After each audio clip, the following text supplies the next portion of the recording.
I'm Bree and this is my surrogacy journey. Thank you so much for joining me on my channel here. For those of you who are joining me for the very first time, again, I'm Bree. I just celebrated a birthday. I'm 25 now. Just like very quickly a little bit about me. Just for the people who are new and haven't watched my channel before, I am a gestational surrogate through Northwest Surrogacy Center. I am in California. They have 2 locations here. They also have a location in Washington, a location in Oregon, and in Colorado. And they work with both international families and families here in the United States. So I am matched with an international family. And let's just like dive right on into that because coronavirus has seemed to be quite the issue lately. So a lot of people have been asking me how the coronavirus is going to be affecting my surrogacy. And right now it's not.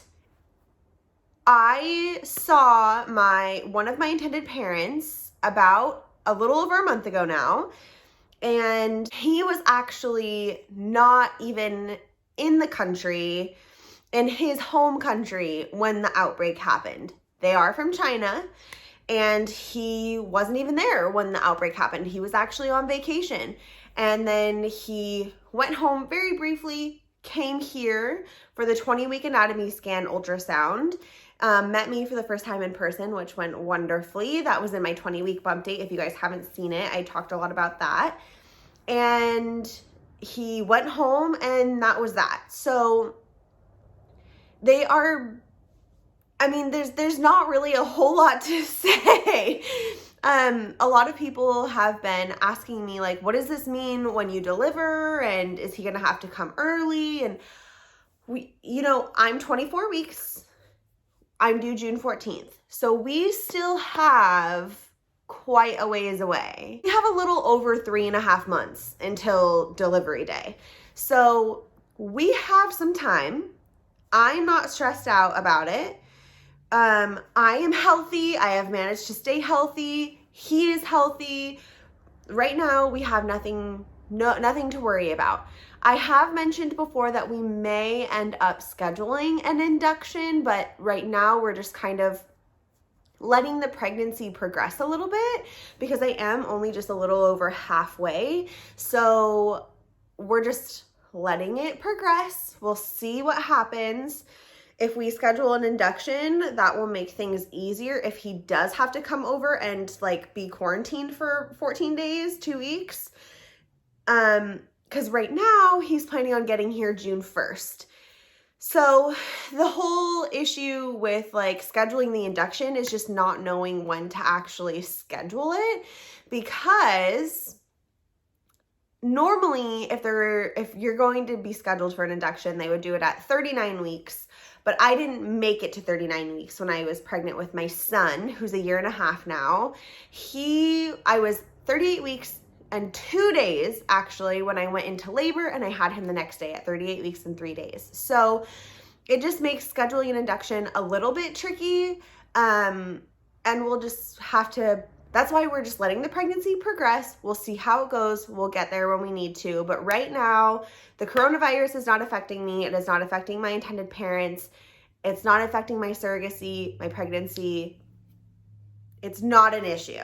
So we will cross that bridge when we get to it. But right now, it's not something that we need to worry about. So I'm not going to worry about it.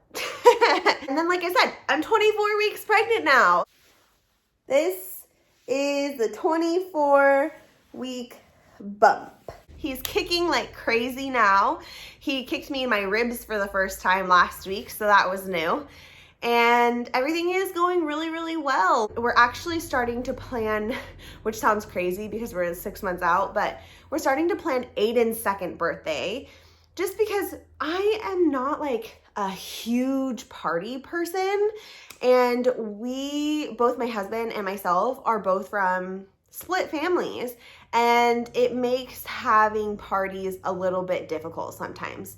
So we didn't do a party for his first birthday. We actually celebrated by taking him to a baseball game, and that was so much fun, and we invited family and whoever wanted to go. It was about 2 hours from where we live, so whoever wanted to go went.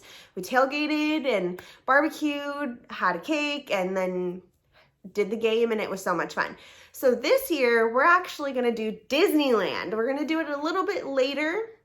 We're not gonna do it right on his birthday because he is an August baby, and August is insane at Disneyland. So we're gonna go a little bit later just to avoid some of the crowds, but we're gonna celebrate his second birthday in Disneyland, and I'm so excited. My dad and my stepmom, my brothers, my sisters, one of my sister's boyfriend, they're all planning on coming in, so I'm really excited, and I'm really looking forward to it.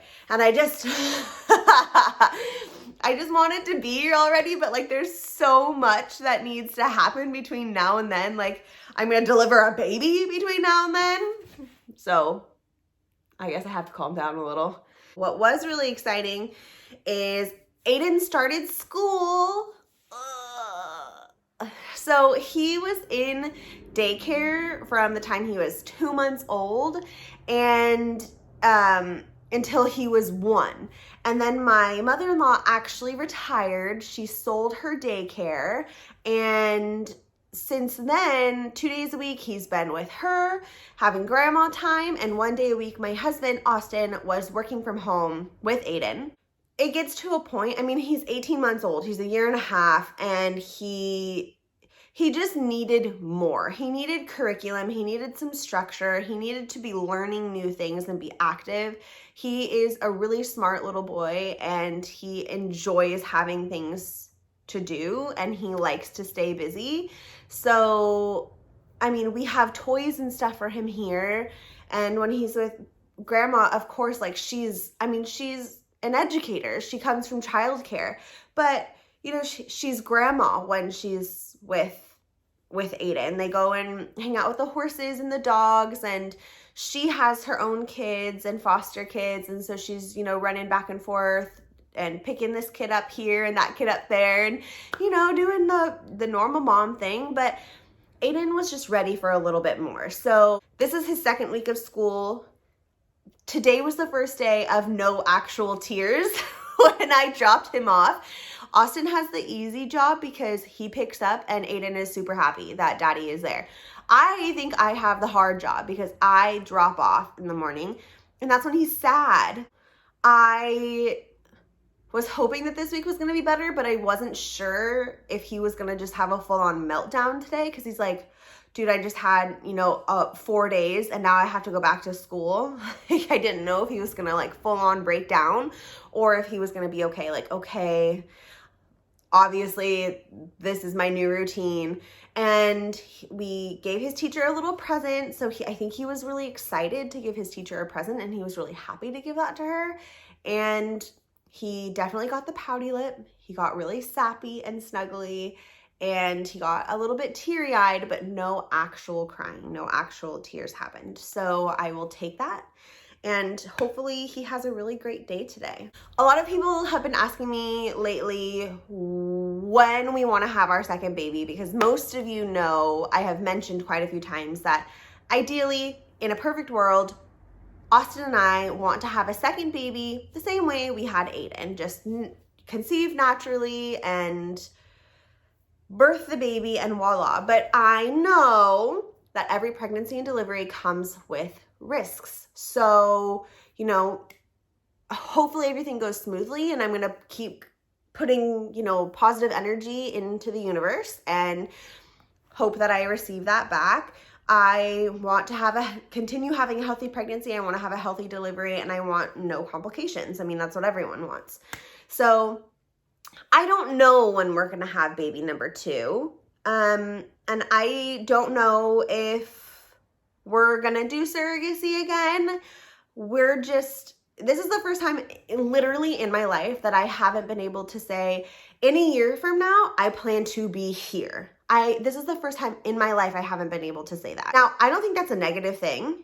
I think the universe is really pushing me to just kind of be open-minded, take a step back, relax, enjoy my time with my family, work hard, and just see where life takes me a little bit. Like, just breathe. Like, I don't have to plan everything. It's okay. And I'm just gonna, that's all I can do. So that's that. Symptoms wise, nothing has really changed. I am still experiencing heartburn every now and then. Just this last week, I'm noticing that I'm getting up in the middle of the night to use the restroom. I feel like my bladder is smaller these days.